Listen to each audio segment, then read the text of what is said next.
እግዚአብሔር ይባርካ። እስኪ እግዚአብሔር ይባርካ ዝብል ቃል ማዕረኽ እንደና ንፈልጦ እግዚአብሔር ኣብ ውሽጢ ናይቲ ሰብ ህይወት ጽቡቕ ነገር ክሰርሕ ምምናይ ማለት እዩ።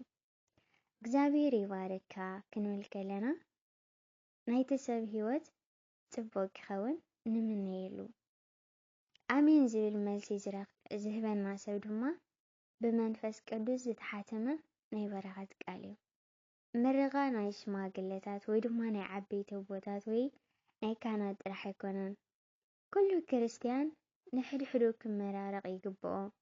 ጴጥሮስ ምዕራፍ 3 ካብ ፍቕዲ 9 ከም ዝብለና ንሰብ ክንምርቆ ከለና ጽቡቕ መግለጺ እነስምዐሉ ጥራሕ ዘይኮነስ ብእምነት ንእግዚአብሔር ሓደራ ንህወለና ማለት እዩ። ምርቓ ወይ ድማ ክንምረቕ ከለና ደስ ኢሉና ኢና ማለት እዩ። ካብ ፍቕሪ ልቢ ዝምንጭ ቃል እዩ። ክንምረቕ ከለና ንሓደ ሰብሲ ልባዊ ፍቕሪ ኣለዎ።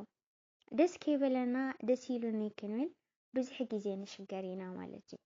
ብፍላይ ኣይንኽእሎን ኢና። ብሕጂ እኳ ዋላ ናይ ምሰል ቃል በዝሒ እንተኾነ እቲ ሓቂ ግን ደስ ከይበለካ ፍቕሪ ከይሃለየካ ንሰብ ጽቡቕ ኣይትምነየሉን ኢኻ። ስለዚ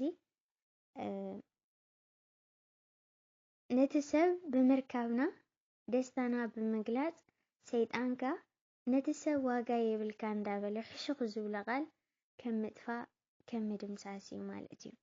ምክንያቱ ንሓደ ሰብ ክንምርቆ ከለና ንሓደ ሰብ ጽቡቕ ቃል ክንህቦ ከለና ኣዝዩ ኣገዳሲ ሰብ ምዃኑ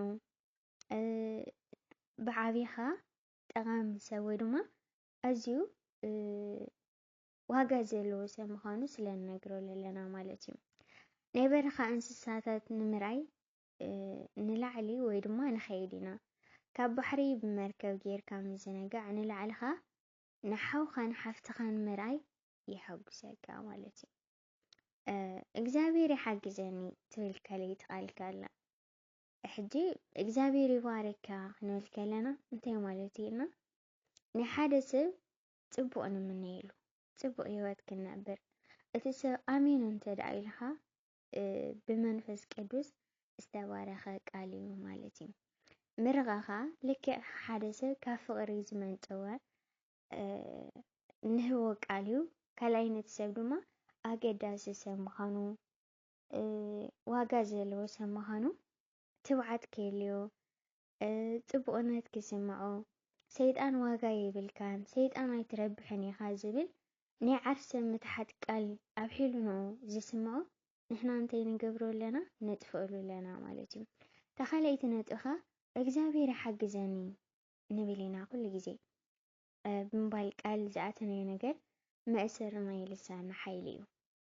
ኩሉ ግዜ እግዚአብሔር ይሓግዘኒ እዝን ክገብር ድሕሪ ምባልና እንታይ ንብል? እግዚአብሔር ይሓግዘኒ እንተዳኢልና እግዚአብሔር እንታይ ጌርናዮ ኣኽቢርናዮ ኢና እሞ ናይ ፍጻሜ ዝኾነ ኣምላኽ ነቲ ይሓግዘኒ ዝብልናዮ ክንፍጽሞ ወይ ድማ ክንገብሮ ይረድአና ማለት እዩ። ኩሉ ነገር ዝኸውን ብናይ እግዚአብሔር ሓይሊ ምዃኑ ምስ ንእውጅ ካብ ዓቕምና ንላዕሊ ኮይኑ እኳ እንተዘይፈጸምናዮ ሰባት ብጽቡቕ ረድኤት ይረድኡልና ማለት እዩ። እምበር ነዞም ኣብ ላዕሊ ዝጠቐስናዮም ቃላት ብልምዲ ዘይኮነሲ ውሽጥና ኣሚንና ብሓቂ ካብ ልብና ምስ ንብሎ ንብዙሓት ኣርኣያ ክንከውን ኢና ነስተውዕል። ሓይሊ ዘለዎ ሓቀኛ እሞ ብሓቂ ካብ ልብና ምስ ንብለኻ ሰዓሪ ዝኾነ መልእኽቲ ኣለዎ ማለት እዩ። በይኑ ምልማድ ጥራሕ ግን ሓይሊ የብሉን ከም ስራሕ ኮይኑ እዩ ዘድክመና ማለት እዩ። ስለዚ እዞም ቃላት እዚኦም እግዚአብሔር ይባረካ እግዚአብሔር ይሓግዘኒ ክንብል ከለና ብሓቂ ካብ ልብና ምስ ንጥቀመሉ ሰብኣውነት የልብሰና ማለት እዩ። ስለዚ ኩሉ ግዜ ንጥቀመሉ